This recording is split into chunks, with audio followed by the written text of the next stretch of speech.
নমস্কার বন্ধুরা, মায়ের রান্নাঘরে আজকের রেসিপি আমিষ আলুর দম।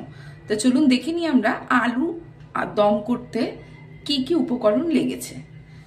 প্রথমেই আমি 300 গ্রাম বয়েল করে নিয়েছি আমি আলুটা।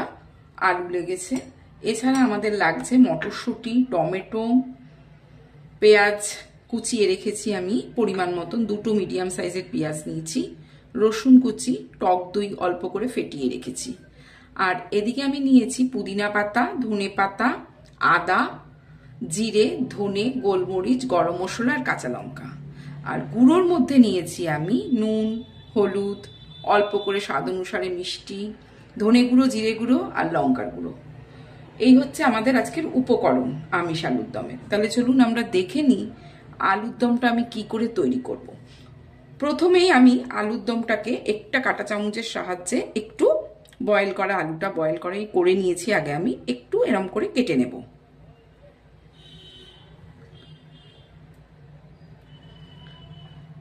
আমার সব একটা কাঁটা চামচের সাহায্যে আমি প্রথমে একটু, যাতে ভালো করে মশলা ঢোকে, তার জন্য আমি এটাকে রেডি করে নিলাম।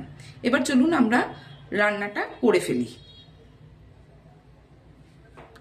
সবগুলো তাহলে আমার এরকম ভাবে চামচের সাহায্যে হয়ে গেছে। এবার চলুন আমরা একটা স্মুথ পেস্ট করে নিই মশলাগুলো, যেগুলো আমি দিয়ে একটা মিক্সিং জারে একটু স্মুথ পেস্ট করে নেব।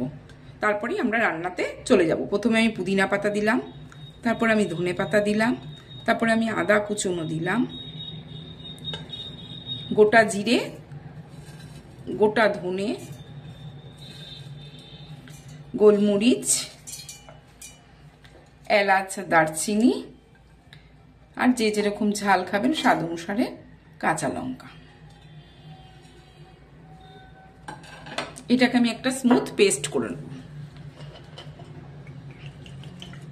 আমরা তেল দিয়ে দিয়েছি, তেলটা গরম হয়ে গেছে।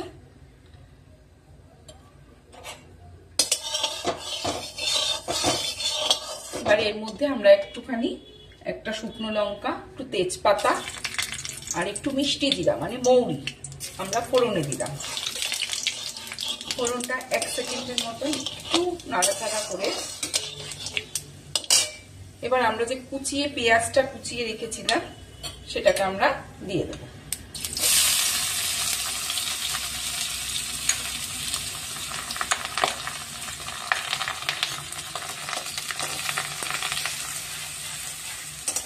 পেঁয়াজটা একটু ভালো করে ভাজতে হবে, যখন পেঁয়াজটা একটু ব্রাউন রঙের হবে তখন আমরা সব মশলা এর মধ্যে এক এক করে অ্যাড করব।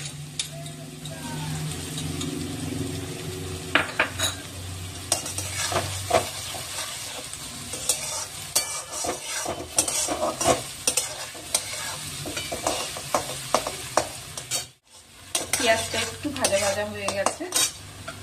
এখন আমি এর মধ্যে পেস্ট করে রাখা রসুনটা দিয়ে দিলাম। রসুনটা দিয়ে আমি একটু নাড়াচাড়া করব। রসুনের একটু কাঁচা ভাব চলে গেলে তারপর আমি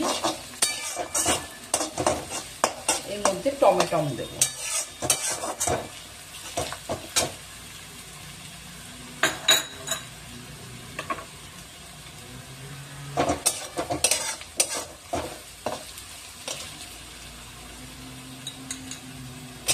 এবার আমি এর মধ্যে টমেটোটা দিয়ে দিলাম।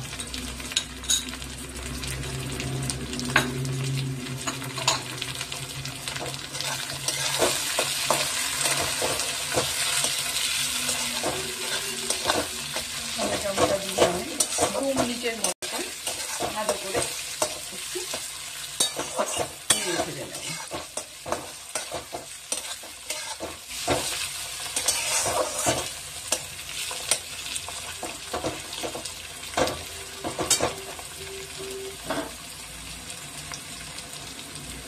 টমেটোর মধ্যে অল্প করে নুন দিয়ে দিলাম, তাহলে টমেটোটা তাড়াতাড়ি মুড়ে যাবে। টমেটোর মধ্যে হালকা একটু জল বেরোতে শুরু করবে।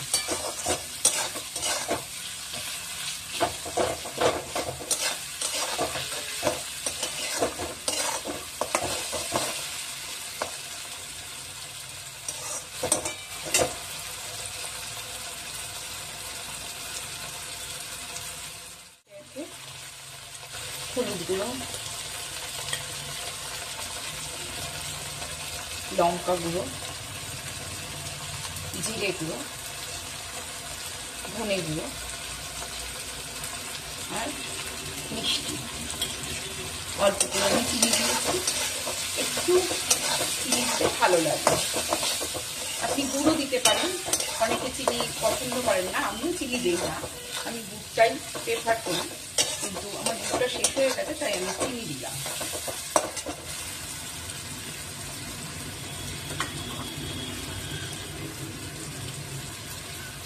অল্প করে একটু জল দিয়ে দেবেন যাতে মশলাটা পুড়ে না যায়।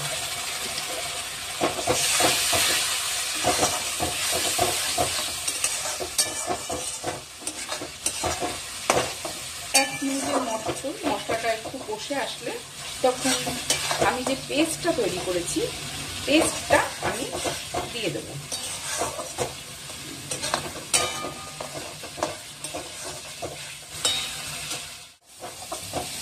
দেখুন এখানে মশলা থেকে এখন তেল বেরিয়ে এসছে, মানে মশলাটা কষেছে। তার মধ্যে আমি যে পেস্টটা করে রেখেছি পুদিনা পাতা, ধনে পাতা, গরম মশলা, পেস্টটা আমি দিয়ে দিলাম।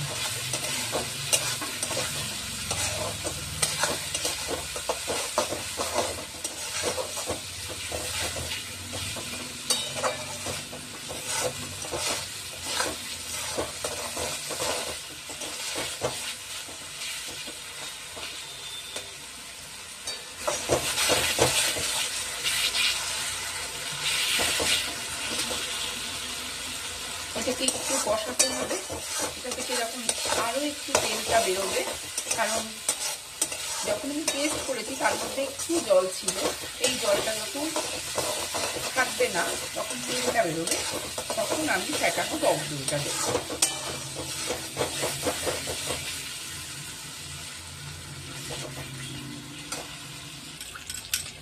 তেল বেরিয়ে গেছে, এখন আমি এর মধ্যে একটু ফেটানো দই দিয়ে দিলাম, অল্প করেই দিলাম দইটা।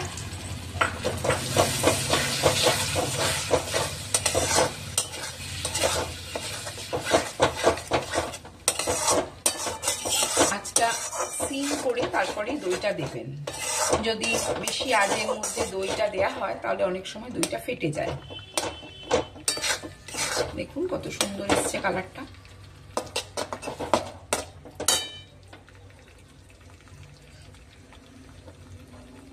এবার আমি এর মধ্যে মটরশুঁটিটা দিয়ে দেবো।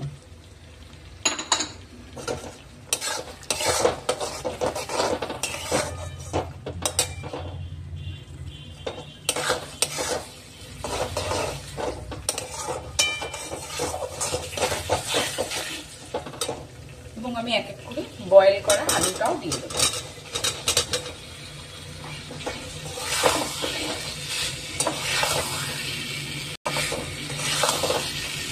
আলুর সাথে মশলাটা ভালো করে কষিয়ে দেবো।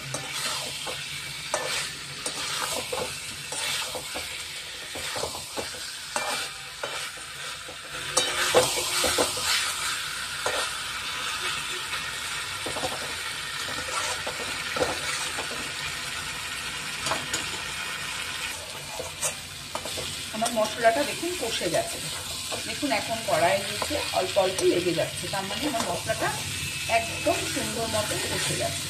এবার আমি এর মধ্যে অল্প করে জল দিয়ে একটু ঢেকে দেবো, 5 মিনিটের মতন ঢেকে জলটা ভালো করে ফুটলে পরে আমি আপনাদেরকে দেখাবো আলুর দমটা কেমন তৈরি করেছি।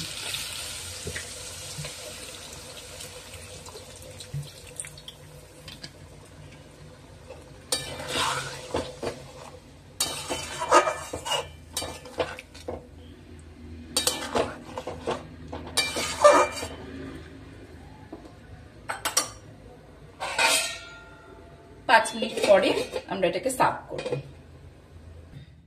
তাহলে আমার আমিষ আলুর দম রেডি।